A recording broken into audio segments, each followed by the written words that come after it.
Love is spiritual, not natural. You ever think about that? This is absolutely miraculous. With love, you get the results now.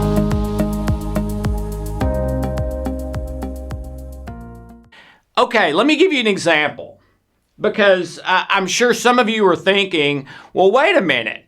It sounds to me like what I would be doing if I'm on the love path is pretty much the same thing I would be doing on the fear path. I have a desire instead of a goal, meaning I'm giving it up from day one and every day. Now it's a desire. I don't even know if it's best for me. I'm going to work in that direction, but if I get there and that's not completely right, or halfway there, I realize I need to go another way, no problem. That wasn't my goal anyway. My goal was the present in love. Well, you're right. Yes, you can do exactly the same two things, but you're doing it from a different place internally. You feel differently. You think differently. There's different hormones and chemicals being released in your body and signals and messages. It is a night and day difference. It's like me cleaning toilets before Hope kicked me out of the house and I had the transformation, and after. It turned my have-tos into want-tos. I didn't try to do that.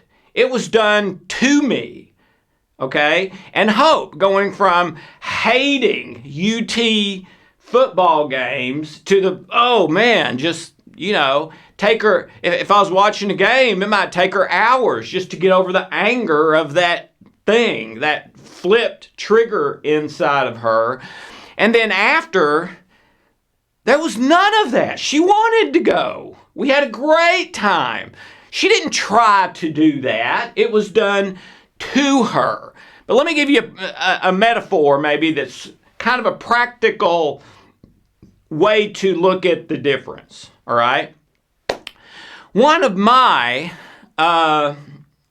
things that I do not want to do. One of the things I do not want to do most, I didn't say that right. One of the things I least like to do is to call AT&T because either something is going wrong with our phones or bill or something, or I need to change something, or I need to upgrade, or we got a new phone or something. Okay, and if any of you are with AT&T and have had to do that, you may have had a similar experience. It's unbelievable, okay? The only thing I can relate it to is it's like dealing with the U.S. government. It's like no one knows what anyone else is doing. You get transferred around 5 times every time you call them. The next person has no idea what you said to the last person.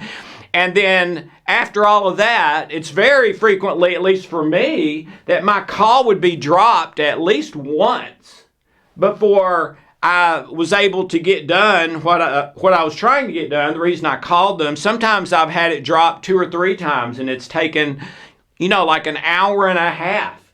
Calling, waiting, retelling to one person what I just told to another person, getting the call dropped, starting it all over again, okay?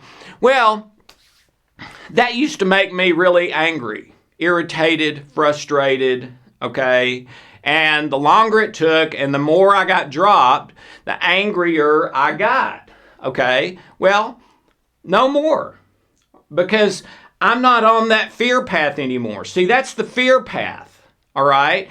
And the fear it's really all fear boils down to a fear of death.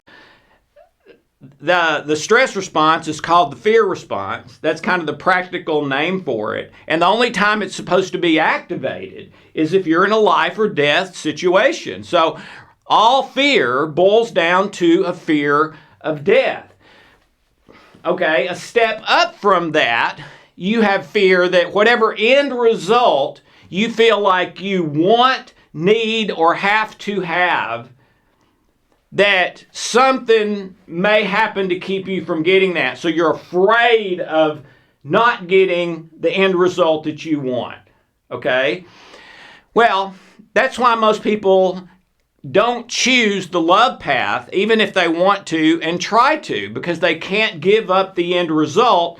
And for love, you have to give up the end result, okay? Or have a different end result that's a desire, not a goal. So the way I integrated that, and the metaphor I would use for AT&T, is I used to call AT&T, and my goal was to get done with them whatever it was the reason I was calling them in the first place. The new phone, account problem, whatever. That was my goal, to call them and in as little time as possible and as little being transferred as possible, get X accomplished and hang up the phone and have that done. All right, that was my goal. And so basically every time I called them, I ended up irritated, frustrated, or downright angry, because I can't ever remember a time that it was just bang, bang, bang, done, and that was it. Okay. But today, when I have to call AT&T, still don't look forward to calling them. But it is nothing like it used to be, because my goal is no longer to get the call finished as soon as possible, in as little time as possible, as little transfers as possible, as little troubles as possible. It's not my goal anymore, okay? And having these goals that we can't control anyway, man, that is just asking for it. I mean, you're just setting yourself up for misery to take ownership of a goal that you don't have complete control over anyway. And we really don't have complete control over very much, okay? So this fear thing is really tricking us.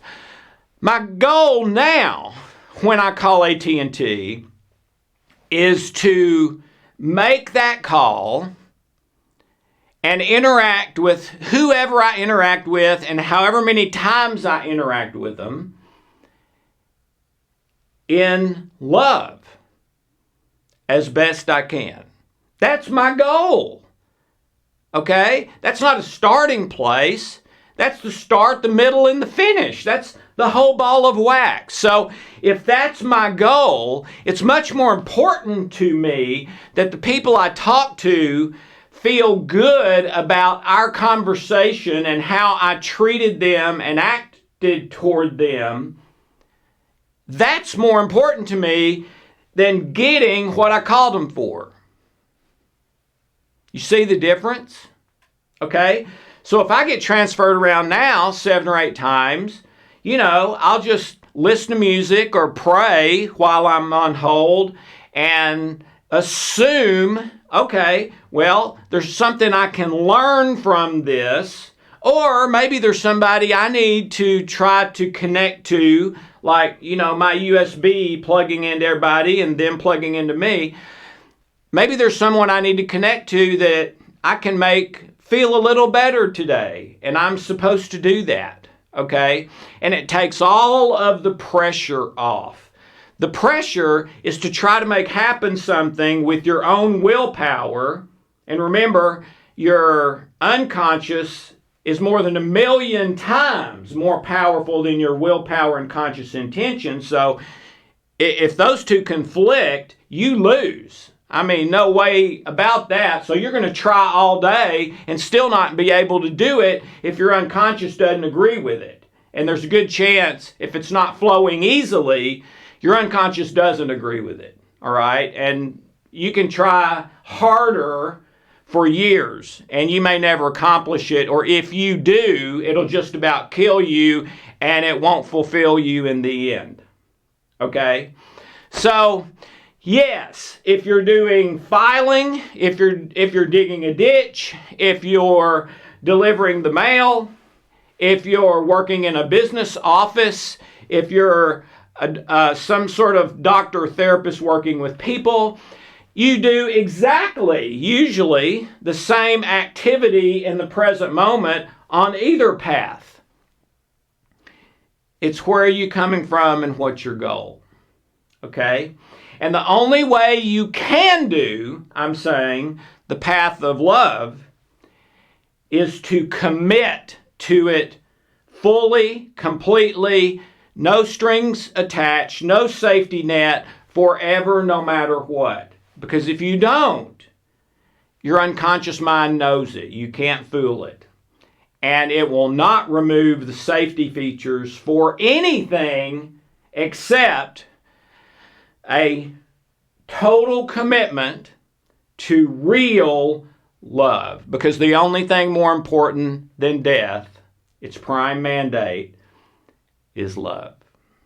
And if we ever completely commit, no matter what, to love, we've won. That's what this life is about. The referee just said, game over. Alex wins. All right? So I don't need the safety features if I have gotten to the place that all of life is about. So when that happens, my unconscious mind, because I've won, automatically turns this off and this on, and I start experiencing this as my default, automatic experience, day in, day out. Now, is it perfect? No. And will I ever do it perfectly? No. You're not intended to. It's your intention, it's your intention and long-term commitment. Okay? So that brings us back at the end to, you want for yourself and those you care about this life or this one. It's your choice. But before you can make that choice, we may have to clean up some things, and we may have to get rid of some computer viruses and put in a little new software. And that's what the spiritual laws are. So hope to see you in the next segment. Have a great day.